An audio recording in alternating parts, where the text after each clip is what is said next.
CCTV ফুটেজে দেখা যায় ময়মনসিংহের একটি দোকান থেকে কালো রঙের একটি লাগেজ কেনেন দুই ব্যক্তি। কিছুক্ষণ পর সেটি নিয়ে আসা হয় বাসায়। ঘণ্টা দুয়েক পর প্রাইভেট কারে করে সেই লাগেজ আবার নিয়ে যাওয়া হয়।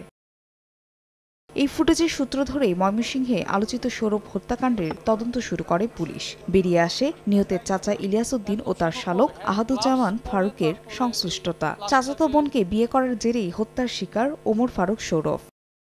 তবে যার জন্য ঘটেছে এত কিছু সেই ইভা সম্পর্কে বেরিয়ে এসেছে চাঞ্চল্যকর তথ্য।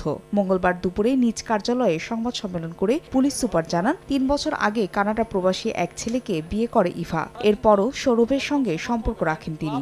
১২ মে গোপনে বিয়েও করে তারা। তবে পরিবার না মানায় প্রথম স্বামী আব্রাহামের কাছে কানাডায় চলে যান ইভা। এরপর দুই পরিবারে নেমে আসে অশান্তি। এদিকে ইভাকে খুঁজতে ১ জুন ময়মনসিংহে গেলে সৌরভকে বাসায় ডেকে নেন তার চাচা ইলিয়াস। এক পর্যায়ে তার হাত পা বেঁধে মাথায় আঘাত করা হয়। পরে টুকরা টুকরা করা হয় সৌরভকে।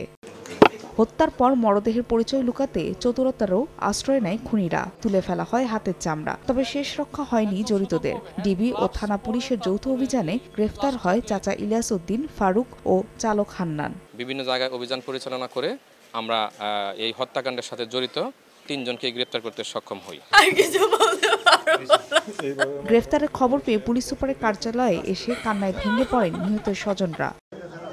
এর আগে রোববার দুপুরে ময়মনসিংহ সদর উপজেলার মনতলা এলাকায় ব্রিজের নিচ থেকে ওমর ফারুক সৌরভের খণ্ডিত মরদেহ উদ্ধার করে পুলিশ। সময় সংবাদ, ময়মনসিংহ।